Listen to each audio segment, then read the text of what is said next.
Bem, eu vou conversar com o seu Pedro Fontoura. O seu Pedro tem 85 anos, uma vida dedicada aí a Manhumirim, chegou a Manhumirim em 1945, né? O seu Pedro é de São João do Príncipe, que é Iuna, né? Pertence ao município de Iuna. E ele veio para Manhumirim em 1945 e sempre foi uma pessoa de muita visão, né? Visão empresarial, empreendedora. E ele conseguiu que muita coisa se tornasse realidade. Muitos sonhos foram se tornando realidade aqui com a iniciativa do Sr. Pedro Fontoura. Ele nos fala a respeito de toda essa trajetória, né, Sr. Pedro? Nós tivemos o cinema mudo no Manhumirim. A evolução do cinema foi acontecendo. O dono de cinema era muito difícil você trabalhar, porque você era obrigado a passar filme nacional e não tinha filme nacional que desse bilheteria. Você tinha que manter uma garantia mínima para manter o cinema. E isso foi acabando com o cinema. Quando você comprava o ingresso, porque o ingresso era comprado em rolo de 1000 ingressos. Então você já pagava direitos autorais. Se você perdesse aqueles ingressos, direitos autorais já estava pago. Então eram as despesas que a gente tinha e que não tinha como recuperar. E o cinema nacional, o único filme que dava lucro era Os Trapalhões. Mas ele demorava 2 anos depois do lançamento para você conseguir exibir. E tinha fiscalização, né?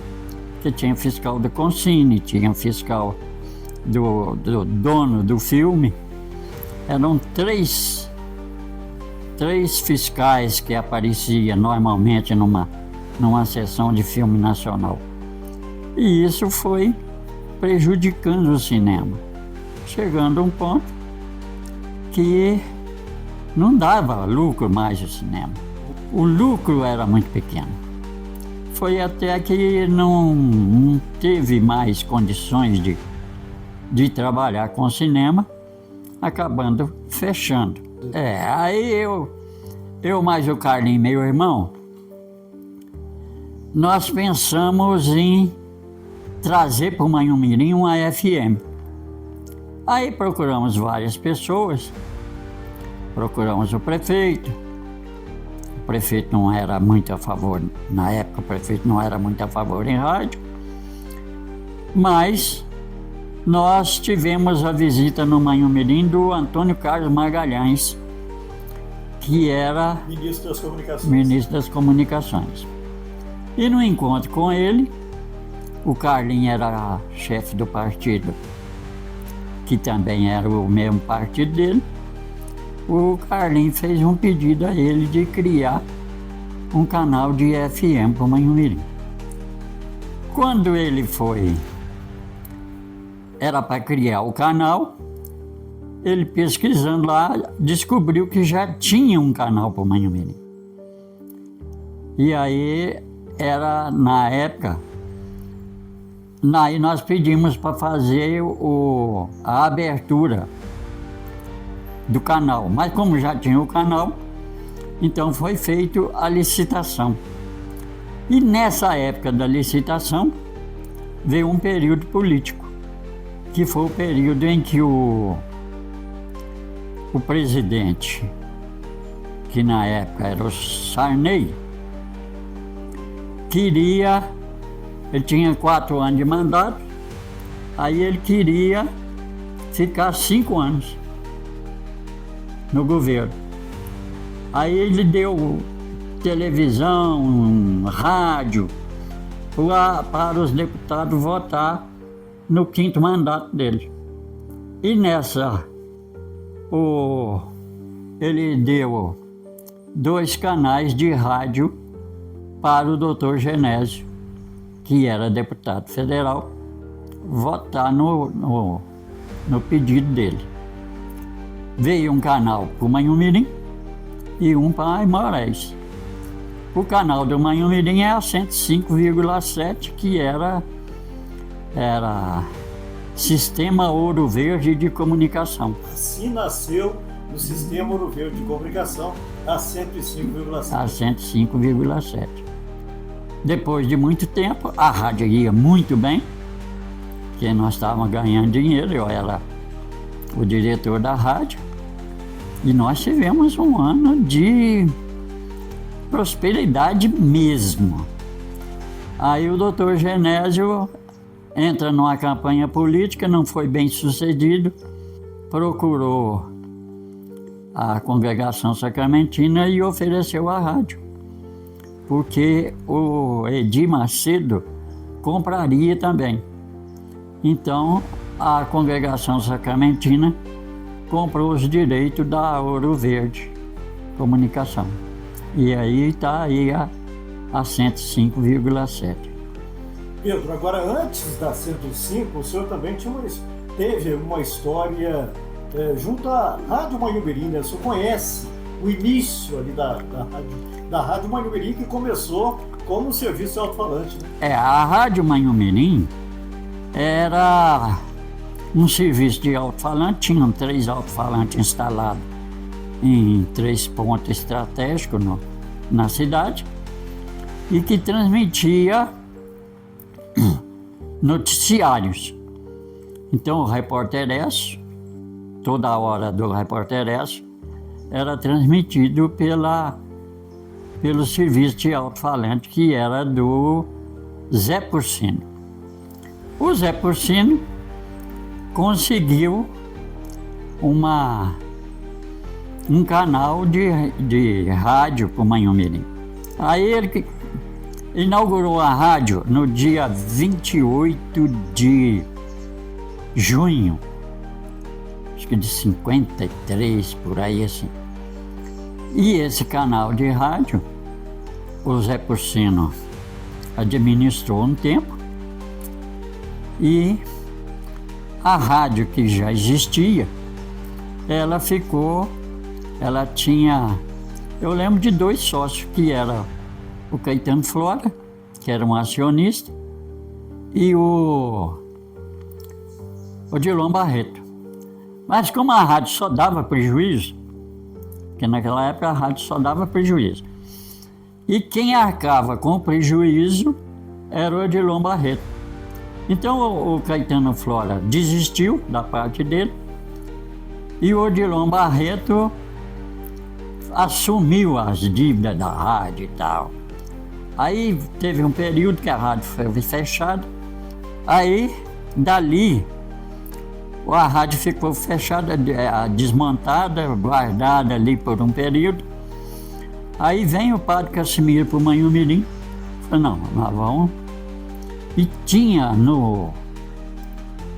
os internos do Pio XI, tinha um sistema de cinema 35mm, que a congregação alugava filmes para passar para os alunos internos. Quando o padre Casimiro vem para o Manhumirim, o que ele fez? Eu vou construir um prédio para montar um cinema para os alunos poderem ter mais conforto, porque ele era na sacristia ali da igreja. Aí ele construiu aquele prédio que tem ali na subida para João Maroni. Os sacramentinos queriam, o colégio interno já não estava dando resultado mais, eles queriam transformar o colégio num colégio estadual. Aí teve no Manhumirim o Magalhães Pinto, que era um candidato, e prometeu que se os padres ficassem com eles na eleição, que a primeira coisa que ele ia fazer era criar o colégio estadual. E assim foi criado o colégio estadual.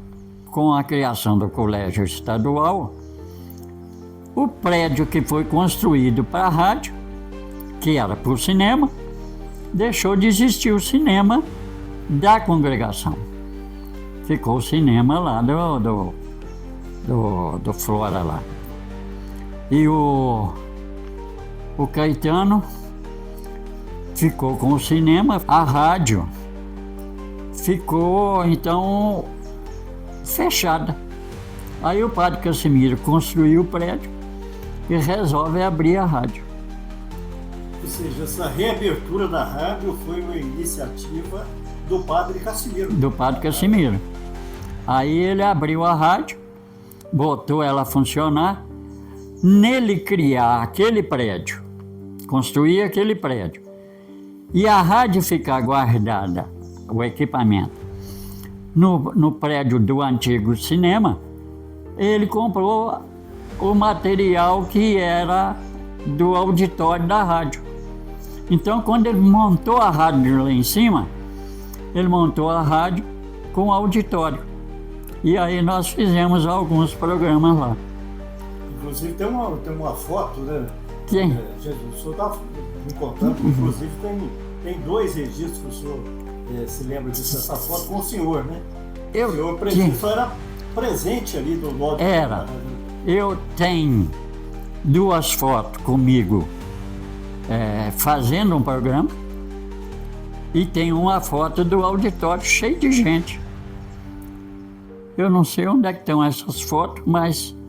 E durante muitos anos esse auditório da Rádio Mãe recebeu aí artistas famosos. Ah, sim. Antes mesmo de eu trabalhar na rádio, tinha lá o Bonejo, tinha o João Bosco Costa, filho de Zé Costa, que trabalhava na rádio, trabalhava por gostar, e eles faziam alguns programas e trouxeram artistas de fora.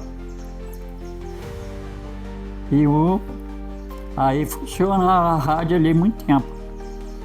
E numa época que a energia era muito forte. Ah, nós tínhamos um problema ali. Né?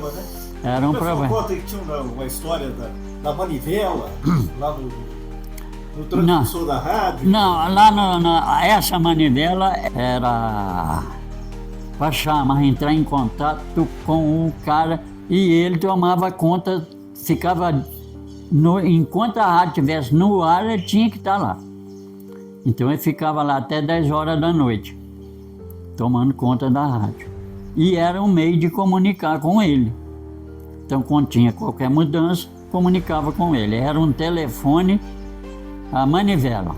Você tocava ele para ele gerar uma corrente e aí você conseguia falar com ele. Depois disso, foi criado no Manhumirim pelo João Vaz um sistema de comunicação. Ele tinha 4 ou 5 pontos de telefone no Manhumirim e ele comunicava. Aí tinha o Sebastião Braz, que foi tomar conta da rádio. Teve um período dele, teve do Múcio, teve do padre Otaviano. E nesse período do padre Sebastião Braz, ele me chamou um dia e falou: Pedro, essa rádio aqui funciona sem ninguém saber nada de rádio. Tem uma rádio em Caratinga que o camarada, a rádio é muito boa. Vão lá para nós conhecer a rádio, para a gente saber como é que funciona a rádio. Aí nós fomos. Chegando lá, o cara passou todas as coordenadas para nós. Tinha um sistema de mapa, já vinha tudo preparado na sequência, o que cada locutor e cada operador tinha que fazer. E aí ele falou assim: dá para nós fazer isso lá? Eu falei: dá. Aí montamos e a rádio teve um período muito bom. Aí começou a evoluir, compramos disco e compramos aparelhos novos, demos uma melhorada na rádio, mas ela sempre com a dívida com o Sordilon Barreto. Até que o Sordilon Barreto, com o tempo, passou a rádio para a Congregação Sacramentina. E aí é que a rádio, os padres, né, tomaram conta da rádio. E está na mão deles até hoje. Agora, deixando o rádio, Pedro, e a Eclipse? Como é que surgiu a Eclipse? A Eclipse tem umas histórias muito estranhas. Eu era gerente do cinema e tinha um sindicato que fazia reunião lá. Tinha o sindicato rural e tinha o sindicato dos trabalhadores rurais. E o sindicato dos trabalhadores rurais não tinha onde reunir. Aí um dia o presidente do sindicato me chamou e falou: Pedro, não tem jeito de você alugar o salão da rádio, do cinema para nós, para a gente fazer a nossa reunião mensal? Eu falei: tem. Aí aluguei para ele. Mas eu vi que durante essas reuniões era difícil, porque é um salão muito grande e o pessoal não ficava sabendo, não entendia, às vezes, o que o presidente estava falando. Falei: quer saber de uma coisa? Vou comprar uma caixa de som, um amplificador, um microfone e vou colocar para esse pessoal fazer a reunião deles. Aí comprei um amplificador, 2 caixinhas de som e um microfone. Com isso, o Alex já era moleque, né? Você se recorda o ano que foi? 76, por aí assim. Aí o Alex começou a pegar aquelas caixas de som e fazer festinha de aniversário. Aí ia para lá, fazia o aniversário, botava música e aquela festa de menino mesmo, né?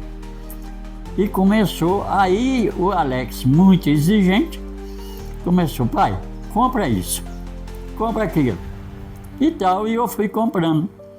Eu consegui uma loja em Belo Horizonte, que o gerente dela era de Espera Feliz, tal do São Francisco. E o São Francisco ficou meu amigo. Então eu ia lá e comprava o que eu queria, fiado, pagando com dinheiro do salário do colégio estadual.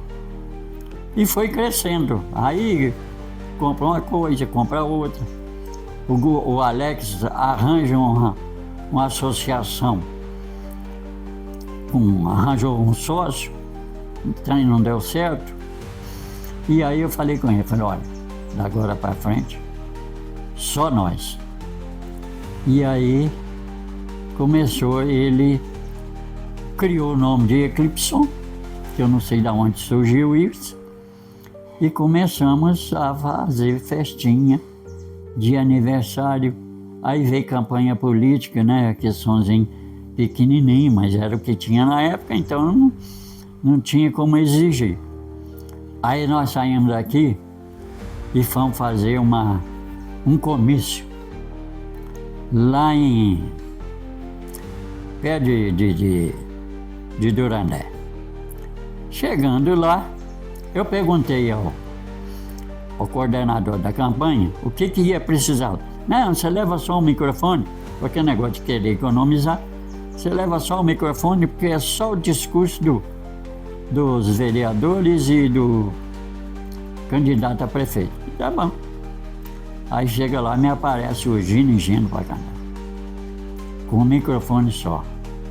Mas foi uma confusão danada. Eu falei: olha, não tem jeito, se vocês quiserem cantar, é isso que eu tenho para oferecer, porque eu fui contratado para fazer isso. Aí eles cantaram. E interessante que muitos anos depois, meu sobrinho foi ser operador de som deles, por muitos anos. O Marquinhos foi operador de som. Então surgiu esse fato, eles falaram: mas aí é o seu tio, é ele mesmo. E nós acabamos fazendo mais show com eles depois e tal. Mas é por aí. Aí Da caixinha de som e o microfone se transformou hoje no que é uma no das que é melhores hoje. Aí sonorizações da região. a Eclipse Som, com o tempo, eu era sócio do Alex, aí ele falou, vou fazer uma empresa, mas sozinho. Aí eu saí da associação, da sociedade, e ele fez, aí ele tomou o rumo dele. Essa visão empreendedora de sempre, né, Pedro?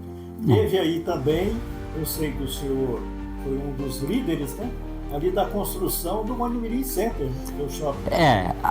O Manhumirim Center foi o seguinte, foi uma ideia do Juscelino e do Eli de Cristo. Eles estavam indo para Belo Horizonte e lembraram daquele terreno que estava vago lá. Aí o Eli mais o Juscelino resolveram pedir ao prefeito o direito de construir ali. E fizeram uma associação. Nessa associação, ela era para lojista, que não tinha. Tinha loja, mas pagava aluguel. Aí foi lá no prefeito, na época era o Jorge Caetano, o presidente da Câmara era o João Rosendo. Aí negociaram com o prefeito de construir três lajes. A primeira laje seria para os lojistas, a segunda e a terceira laje seria para a prefeitura. Aí meu irmão, que tinha os profissionais liberais, amigos dele, foram na prefeitura e pediram a segunda laje para construir salas para os profissionais liberais. Aí ficou a terceira laje. A terceira laje, o Juscelino resolveu desistir de ser lojista e construir um hotel. Aí ele passou a parte dele de lojista. A prefeitura doou a terceira laje para um hotel. Aí surgiu o hotel do Juscelino. Mas o Juscelino, como era uma laje, a porcentagem que tinha que pagar era muito grande. Como o prédio já estava em construção, a associação teve que assumir os direitos dele. Então nós fizemos uma divisão de acordo com a fração ideal de cada um, e nós ficamos cada um pagava sua sala ou sua loja, e mais a parte do Juscelino. E o Juscelino ficou praticamente sem nada, até que apareceu o Marerins e comprou os direitos do hotel. Aí ele pagou a parte do Juscelino e nós recuperamos o que nós havíamos pago para o Juscelino. E aí então terminamos a construção do prédio e ficou o hotel do Marerins, as salas dos profissionais liberais e as lojas dos lojistas. Ou seja, aquela ideia inicial dos profissionais liberais continuou. Continua, está lá até hoje. Pedro, agora hoje, como é que para o senhor, relembrando tudo isso, a gente vê que foram coisas que funcionaram, né? O senhor teve a ideia lá da caixinha de som e do microfone, virou a Maxson que é hoje. A Maxson que é hoje. A 105 FM, que hoje é a Terra FM da Fundação Bom Jesus, né? O prédio foi construído, que hoje funciona no hotel e também salas de profissionais. Hoje, como é que o senhor olha para trás, pensando em toda a luta que foi? Valeu a pena, né, Pedro? Todo isso. Valeu. É uma vitória, né? Hoje você poder falar eu participei disso. Então é muito bom. Eu participei da rádio, participei do cinema, eu participei da construção daquele prédio. Então eu acho que valeu a pena tudo isso. Foram grandes conquistas, né, Pedro? Foram. E tá aí para quem quiser ver. O que o senhor deixa de mensagem àquela pessoa que está iniciando hoje, que tem os seus sonhos, as suas ideias e quer implementar isso? Olha, às vezes a gente precisa mudar um pouco o seu projeto. Às vezes você quer fazer uma coisa, mas está difícil, muda, troca, mas não desiste. Não desiste porque a vitória vale a pena.